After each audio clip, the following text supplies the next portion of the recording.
প্রিয় শিক্ষার্থীবৃন্দ, তোমরা নিশ্চয়ই ভালো আছো। আল্লাহর অশেষ রহমতে আমিও ভালো আছি। আজ আমি তোমাদেরকে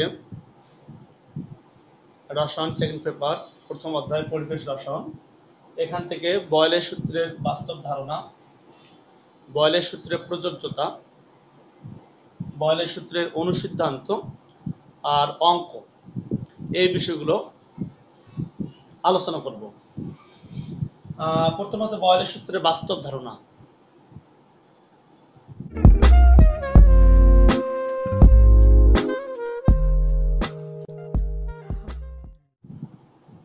বয়লের সূত্রের বাস্তব ধারণা। বয়লের সূত্রে আমরা পেয়েছিলাম আয়তন চাপের ব্যস্তানুপাতিক যখন টি ও এন স্থির।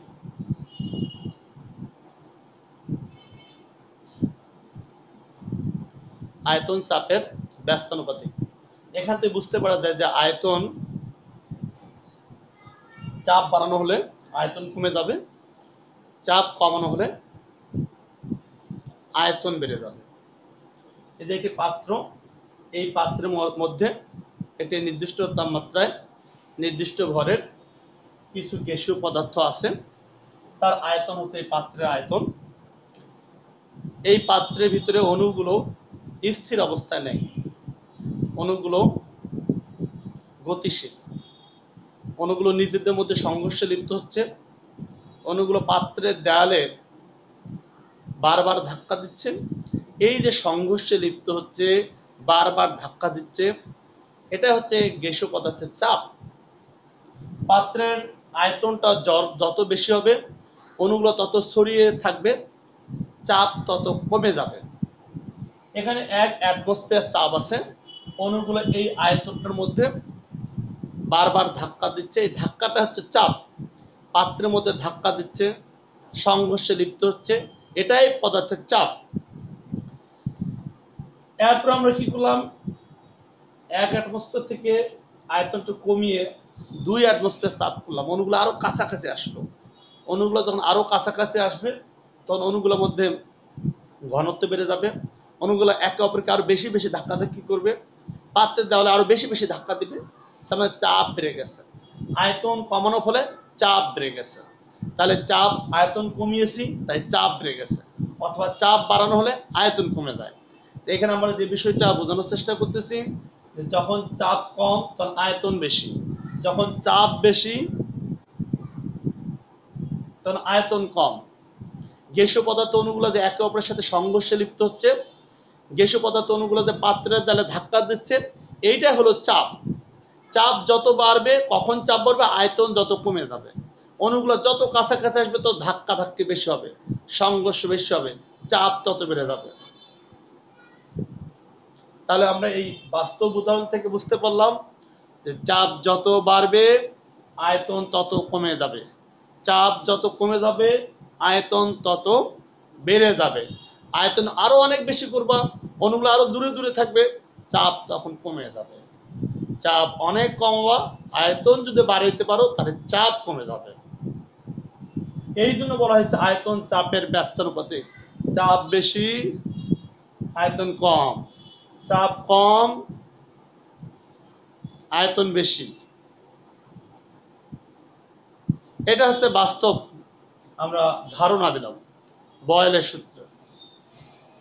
এখন আমরা বয়লের সূত্রের প্রযোজ্যতা। বয়লের সূত্র আসলে কোন কোন গ্যাসের ক্ষেত্রে প্রযোজ্য? সব গ্যাসের ক্ষেত্রে প্রযোজ্য। বয়লের সূত্র প্রযোজ্য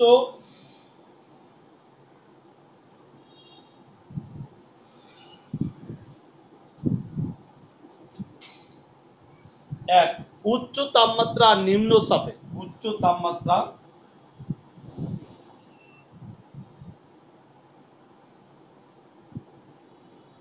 আর নিম্ন চাপ,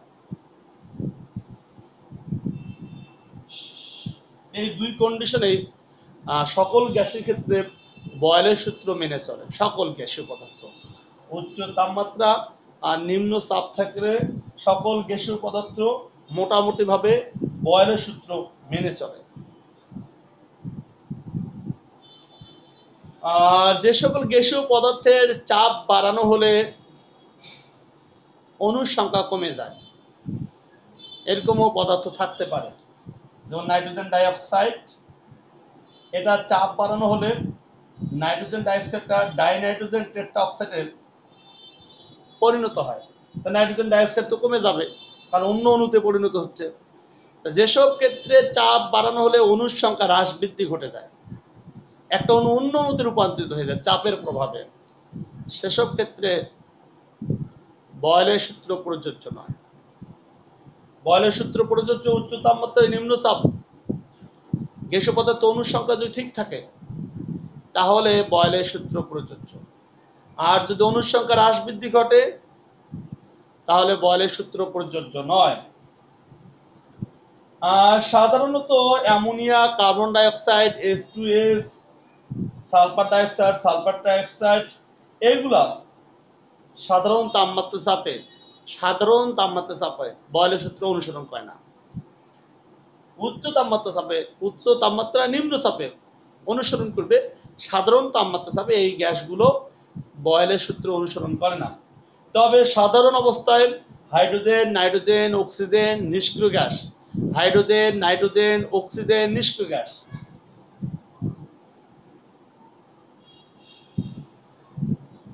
গ্যাস,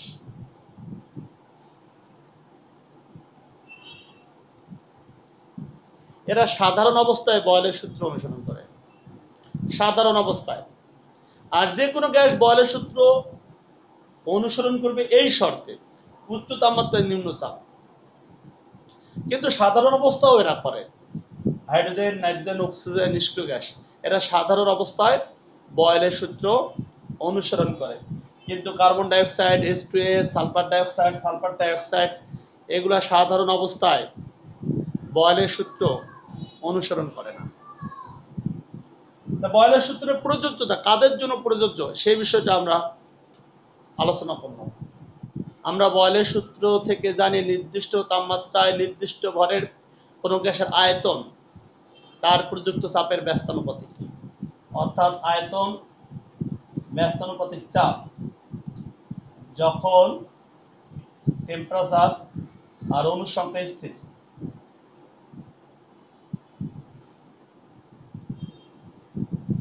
এখান থেকে আমরা পেয়েছিলাম V equal K into 1/P, PV equal K, এটা আমরা পেয়েছিলাম। এখানে এখন চাপ কম আছে, আয়তন বেশি আছে।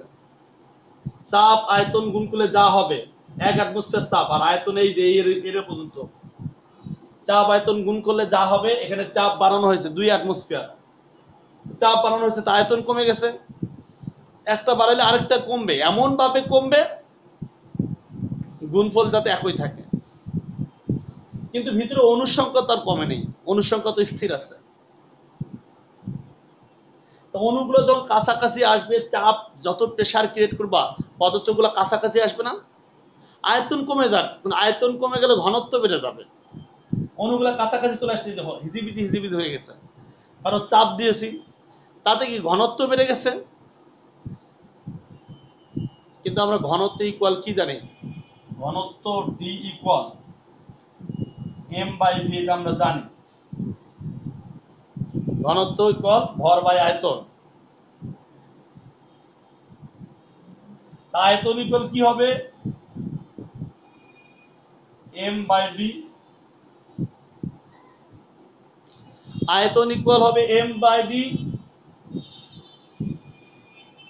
এখন যদি আমি এইটা ইকুয়েশন নাম্বার 1 দেই আর এটা ইকুয়েশন নাম্বার 2 দেই, 1 2 থেকে আমরা কি বলতে পারি, এখানে আয়তনের জায়গায় যদি আমি এই মানটা বসিয়ে দেই 1 ও 2,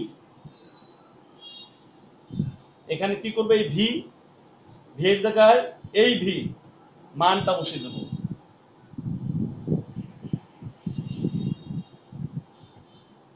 m/d into p equal k।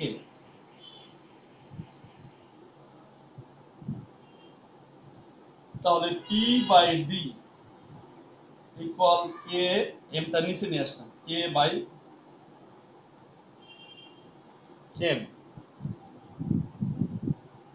যেহেতু কে বাই এম, কেটা তো ধ্রুবক, এম আবার ভর ছিল নির্দিষ্ট, নির্দিষ্ট ভর, যেহেতু মূল সংখ্যা অনুসংখ্যা সমান, তাহলে ভরও তো স্থির। তাহলে আমরা বলতে পারি পি বাই ডি ইকুয়াল স্থির। স্থির না দিয়ে ধ্রুবক লিখি, দুটাই ধ্রুবক, ধ্রুবককে ধ্রুবক দিয়ে ভাগ দিলেও ধ্রুবক।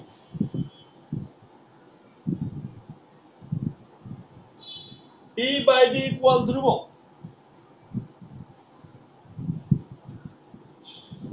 এখান থেকে আমরা বলতে পারি যদি আমাদের চাপ ভিন্ন হয় তাহলে ঘনত্বও তো ভিন্ন হবে। বেশি চাপ, চাপ বাড়াই দেবে, ঘনত্ব বেড়ে যাবে। এই যেখানে আমরা দেখাইছিলাম চাপ কম, অণুগুলো দূরে দূরে আছে, ঘনত্ব কম। চাপ বাড়িয়ে দিয়েছে, আয়তন কমে গেছে কিন্তু ঘনত্ব তো বেড়ে গেছে। তার মানে চাপ বাড়ালে আয়তন কমে যাবে, ঘনত্ব বেড়ে যাবে। তাহলে এখানে যে একাধিক চাপ থাকে তো একাধিক ঘনত্ব থাকবে, সেক্ষেত্রে P1 বাই D1 এটা ইকুয়াল ধ্রুবক হবে P2 বাই D2, এইগুলা কি হবে, ইকুয়াল হবে, ধ্রুবক।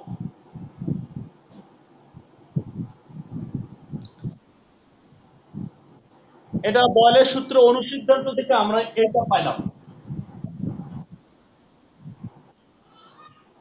বয়লের সূত্রে অনুসিদ্ধান্ত থেকে আমরা পাইলাম P1 by D1 equal P2 by D2, 3 হতে পাই পি ডিটা যদি আমি ধ্রুবকের সাথে গুণ করে দেই, ডি ইন্টু ধ্রুবক, ধ্রুবকটা যদি উঠিয়ে দেই পি সমানুপাতিক ডি,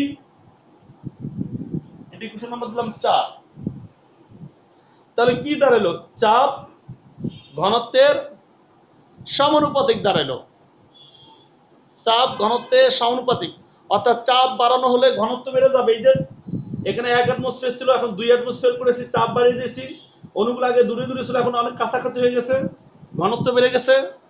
তাহলে পি সমানুপাতিক ডি, এইটা হচ্ছে বয়লের সূত্রে অনুসিদ্ধান্ত আমরা পাইলাম পি সমানুপাতিক ডি, চাপ ঘনত্বের সমানুপাতিক। চাপ বাড়ানো হলে ঘনত্ব বাড়বে, ঘনত্ব বাড়ানো হলে চাপ বাড়বে, চাপ কমানো হলে ঘনত্ব কমবে, ঘনত্ব কমানো হলে চাপ কমবে, অর্থাৎ চাপ আর ঘনত্ব পরস্পর সমানুপাতিক। আর এই সূত্র থেকে বা এইখান থেকে আমরা এই সূত্রটা পেয়েছি, P1 by D1 equal P2 by D2। তাহলে এই একটা সূত্র পেলাম। আর বয়লের মূল সূত্র ছিল কি, P1 V1 equal P2 V2, এটা ছিল মূল সূত্র বা মাদার সূত্র। তাহলে এইটা একটা সূত্র পেলাম, এটা একটা সূত্র পেলাম বয়লের সূত্র থেকে। অঙ্ক করার সময় আমাদের এই দুটো সূত্র লাগবে, এটা লাগবে, এটা লাগবে। আর এইটা মনে রাখতে হবে যে চাপ ঘনত্বের সমানুপাতিক কিভাবে আসলো, চাপ ঘনত্বের সমানুপাতিক বয়লের সূত্র থেকে কিভাবে এটা আসলো সেটা জানা থাকতে হবে। তাহলে চাপের কি পরিবর্তন ঘটবে,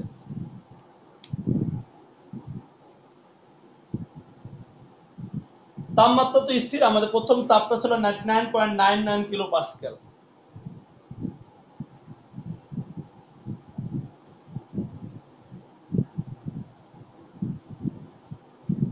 প্রথম আয়তন ছিল V1 550 সেন্টিমিটার কিউব, এখন আয়তন হয়েছে 600 সেন্টিমিটার কিউব। আয়তন বেড়ে গেছে, তাহলে তো চাপ কমে গেছে, আগের মতো চাপ নাই। আয়তন যেহেতু বেড়ে গেছে, চাপ তাহলে কমে গেছে। তো কত চাপ কমছে সেটা বের করতে হবে, তারপরে চাপের পরিবর্তন বের করতে হবে, আগের থেকে বর্তমান কত পরিবর্তন হলো।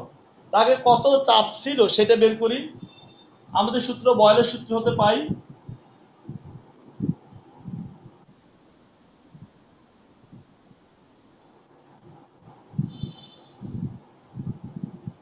P2 বের করতে হবে।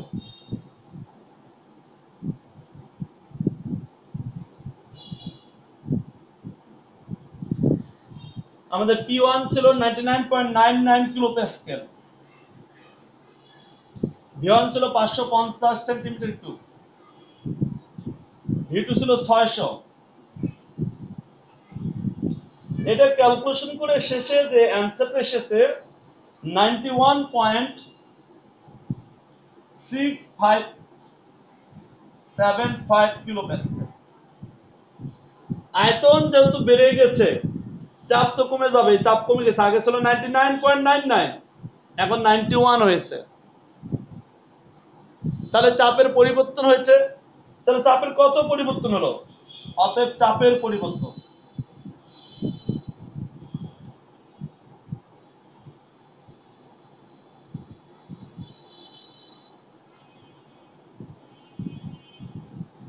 চাপের পরিবর্তন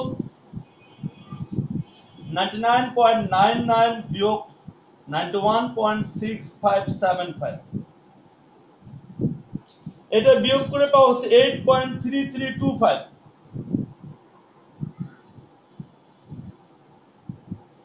কিলো প্যাসকেল। এত কিলো প্যাসকেল। তাহলে এটাই হলো অ্যান্সার। বলা হয়েছিল চাপের পরিবর্তন, কি পরিবর্তন ঘটবে। এইটা দিয়ে ছবির দিকে তাকালে একটু কিছুটা ধারণা পাবা। ধরো এখানে চাপ আছে 99.99 কিলো প্যাসকেল, এন্ড আয়তন আছে কম, এন্ড আয়তনটাকে আমি বাড়িয়ে দিলাম, তাহলে তো চাপ কমে যাবে। এই চাপটা শেষে আসলো কত? এই যে 91.6575 কিলো প্যাসকেল। আয়তন বাড়ালে চাপ কমে যায়। কত চাপের পরিবর্তন হলো? 2 চাপ বিয়োগ করলে আমরা চাপের পরিবর্তন পাবো। তাহলে প্রথম অঙ্ক আমাদের হয়ে গেল, দ্বিতীয় অঙ্কে চলে যাই। তাহলে এখানে তুমি দেখো যে মার্বেলে আয়তন নির্ণয় করতে বলা হয়েছে। এই যে তাপমাত্রা স্থির, তাপমাত্রা স্থির কোন সূত্র? বয়লের সূত্র। নির্দিষ্ট ভর আছে, বয়লের সূত্র। গ্যাসের আয়তন, প্রথম আয়তন ছিল এটা, পরের আয়তন এটা, চাপ দ্বিগুণ করা হয়েছে। প্রথম যে চাপ ছিল, পরের চাপ দ্বিগুণ করা হয়েছে।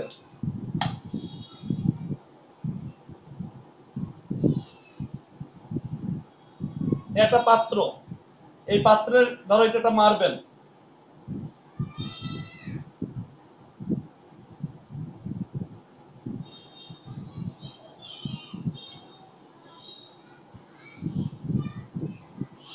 চাপ ধরো P1, আয়তন হবে এটা, এই পাত্রের আয়তনে তো আয়তন, এর ভিতরে গ্যাসীয় পদার্থ আছে। যখন আমি চাপ বাড়িয়ে দেব, মার্বেলের কি আয়তন বাড়বে বা কমবে?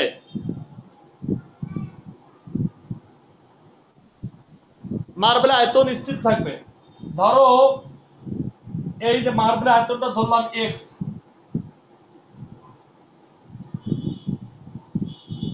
এটা ধরলাম এক্স, তাহলে গ্যাসের অরিজিনাল আয়তন এই পুরো আয়তনটা থেকে এক্স বাদ দিতে হবে, এটা গ্যাসের আয়তন। গ্যাসের আয়তন কি? মার্বেলের আয়তনটা বাদ দিতে হবে, তাহলে গ্যাসের আয়তন পাবো। পুরো পাত্রের আয়তন যদি V1 হয়,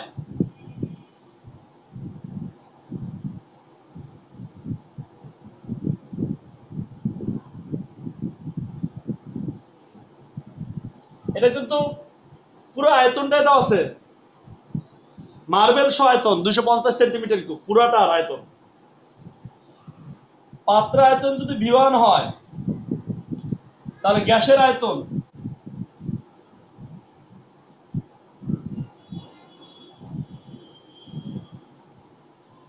V1 মাইনাস এক্স, যেখানে এক্স হলো মার্বেলের আয়তন,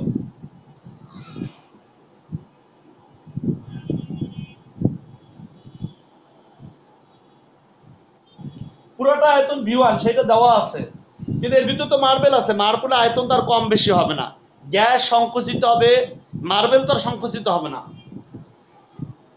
এখন পরে যখন আমি চাপ বাড়িয়ে দিলাম, চাপ যখন দ্বিগুণ করলাম, তখন আয়তন হয়ে গেল 250 থেকে 130। এটা প্রথম আয়তন, পাত্রের আয়তন, এটা ছিল গ্যাসের আয়তন। আচ্ছা, এখানে আমরা লিখলাম গ্যাসের প্রথম আয়তন।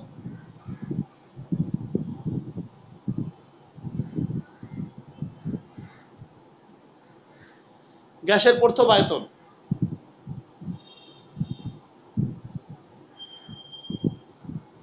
গ্যাসের দ্বিতীয় আয়তন। ভি2টা হয়েছে এই যে 130। 130টা হচ্ছে মার্বেল সহ, সাথে মার্বেল বিয়োগ করে দেই, ভি2 মাইনাস এক্স। অর্থাৎ এই ছবিটা যদি আমি আরেকবার আঁকি তাহলে তোমার কাছে ব্যাপারটা হয়তো ক্লিয়ার হবে। তাহলে এখন পিস্টনটা এই জায়গায়, এখন চাপ পি2। পি2 মানে আগের চাপের দ্বিগুণ বলে বলে দেওয়া আছে। মার্বেল মার্বেলের মতোই আছে, মার্বেল মার্বেলের মতোই আছে।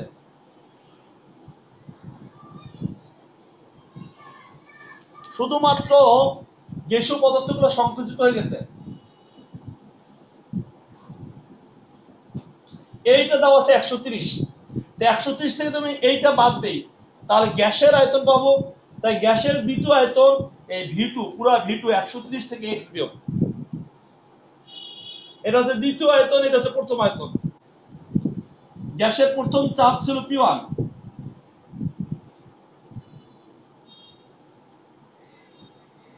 পি1। গ্যাসের দ্বিতীয় চাপ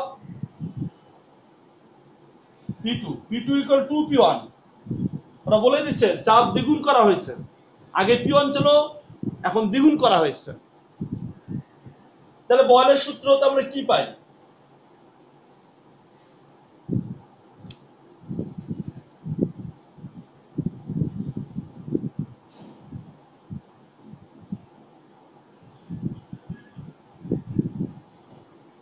বয়লের সূত্রতে এই যে প্রথম আয়তন গ্যাসের ভি1, আচ্ছা প্রথমে পি1 লিখি, পি1 ভি1 মাইনাস এক্স, এই পি1 ভি1 ইকুয়াল পি2 ভি2, পি1 ভি1 পি2 ভি2। এটাই ছিল আমাদের বয়লের সূত্র। পি1 পি1 এর মতো রাখলাম, ভি1 এর মানটা আমাদের দেওয়া ছিল 250, 250 সেন্টিমিটার কিউব মাইনাস এক্স। পি2 মান হচ্ছে 2 পি1, ভি2 মান হচ্ছে 130। এখন আমাদের এই পি1 পি1 কাটা, এইখান থেকে ক্যালকুলেশন করে আমরা কি বের করব? ক্যালকুলেশন করে আমাদের মার্বেলের আয়তন বের করতে বলা হয়েছিল। এখান থেকে ক্যালকুলেশন করে মার্বেলের আয়তন পাওয়া যায় 10 সেন্টিমিটার কিউব। বায়ুমণ্ডলের তাপমাত্রা স্থির, তার মানে তাপমাত্রা যেহেতু স্থির, বয়লের সূত্রকেই ইন্ডিকেট করতেছে। একটা বেলুন, ধরো এটা একটা বেলুন,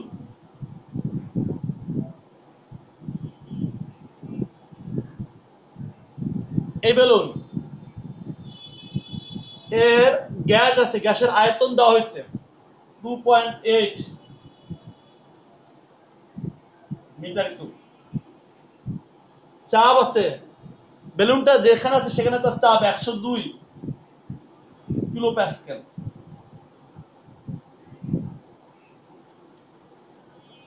বেলুনটা ফেটে যেতে পারে, কখন ফেটে যেতে পারে? এখন যে আয়তনটা আছে 8/7 বর্তমান আয়তন, যখন আয়তনটা 8/7 বর্তমান আছে, যদি 8 হয় এটা হচ্ছে সর্বোচ্চ, এরপরে ফেটে যাবে। বেলুনটা যদি এরকম হয়ে যায়, একটু বড় হয়েছে, তাহলে এটা ছিল 7/8 এই আয়তন। বলে দিচ্ছে বেলুনটি সর্বাধিক প্রসারণ ক্ষমতার 7/8 এটা। যদি আয়তনটা 8/7 না হয় 8 হইতো, এটাই সর্বোচ্চ প্রসারণ, এরপরেই বেলুনটা ফেটে যাবে। আর যত উপরের দিকে যাবে বেলুনের আয়তন বেড়ে যাবে, কারণ গ্যাসীয় পদার্থগুলো চাপ দিবে, ধাক্কাতে কি করে চাপ দিবে, বেলুনটা তখন বিস্ফোরিত হয়ে যাবে, ফেটে যাবে। কত উচ্চতায় ফেটে যাবে এটাই আমাদের বের করতে বলা হয়েছে। কত উচ্চতায় অতিক্রম করার পর বেলুনটি ফেটে যাবে। এই যে বর্তমান আয়তন দেওয়া আছে, এটা সর্বোচ্চ আয়তন যেটা ক্রস করলে ফেটে যাবে, সে আয়তনটা কত সেটা আগে আমরা বের করি। আমরা এখানে তিনটা পার্ট করে ফেলি। বর্তমান আয়তন V1 2.8 10⁻³ মিটার কিউব, এটা হচ্ছে বর্তমান আয়তন। এই আয়তনটা সর্বোচ্চ আয়তনের 8/7 বলে দেওয়া আছে। 2800 সেন্টিমিটার কিউব, V2 মান আসলে 3200 সেন্টিমিটার কিউব। তাহলে প্রথম আয়তন দ্বিতীয় আয়তন আমরা পেয়ে গেছি, প্রথম আয়তন দ্বিতীয় আয়তন পেয়ে গেছি। এখন বলা হচ্ছে ভূপৃষ্ঠে যখন ছিল তখন তার চাপ ছিল 102 কিলো প্যাসকেল। এই যে 102 কিলো প্যাসকেল, P1 টা ছিল 102 কিলো প্যাসকেল। P2 ইকুয়াল কত? যখন আয়তন এত হবে তখন একটা চাপ পাওয়া যাবে না? চাপ তো পাওয়া যাবে। সেই চাপটা কত? সেইটা হচ্ছে শেষ চাপ। এরপরে আয়তন বাড়লেই ফেটে যাবে। সেই স্ট্যান্ডার্ড একটা মার্জিন লাইনটা আমরা বের করতেছি যে আয়তন কত, সর্বোচ্চ আয়তন, সেই আয়তনটা কত, তখন চাপ কত। তাহলে আমাদের বয়লের সূত্র ফেলাই দেই। এখানে আমরা করতেছি বয়লের সূত্র, এইখানে করি বয়লের সূত্র।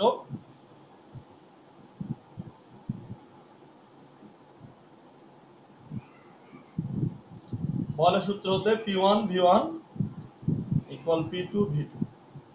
আমাদের বের করব P2, P1 V1 ভাগ V2। তাহলে P2 ইকুয়াল, আমাদের P1 ছিল 102 কিলো প্যাসকেল, V1 ছিল 2800 সেন্টিমিটার কিউব, V2 ছিল 3200 সেন্টিমিটার কিউব। এখান থেকে ক্যালকুলেশন করে আমরা P2 পাবো। ক্যালকুলেশন করে P2 পাওয়া গেল 89.25 কিলো প্যাসকেল।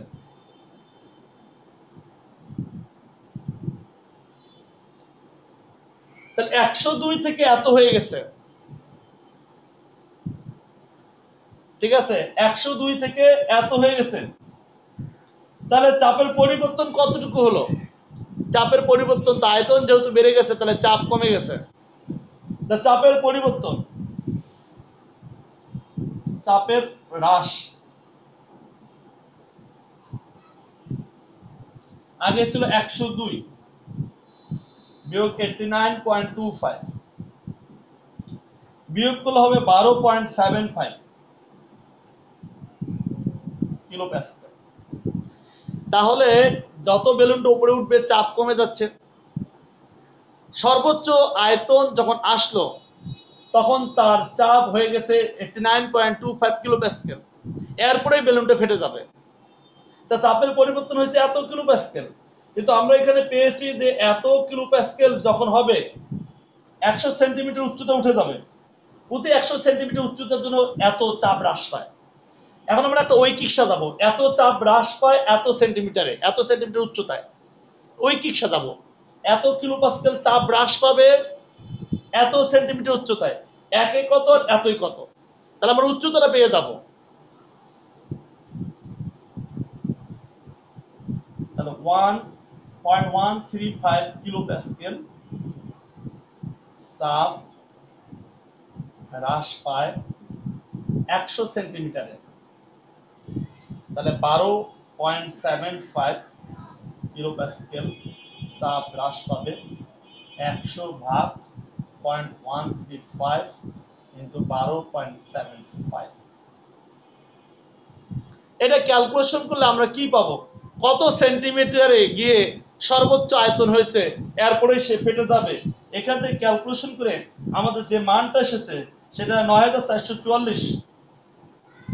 একে যদি মিটার করি তাহলে 100 তে ভাগ দিতে হবে, 94.44 মিটার। এই উচ্চতায় 94.44 মিটার উচ্চতায়, 94.44 মিটার উচ্চতায় গিয়ে এরপরে বেলুনটা ফেটে যাবে। এরপরে আমরা ফিনিশিং কি লিখবো? আমরা ফিনিশিং লিখবো 94.44 মিটার উচ্চতার পরেই বেলুনটি ফেটে যাবে। অতএব 94.44 উচ্চতার পর বেলুনটি ফেটে যাবে।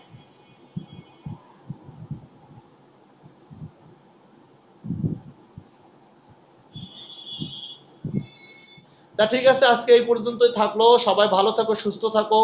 মহান আল্লাহ পাক তোমাদের সবাইকে ভালো রাখুক, এই প্রত্যাশায়। Thank you.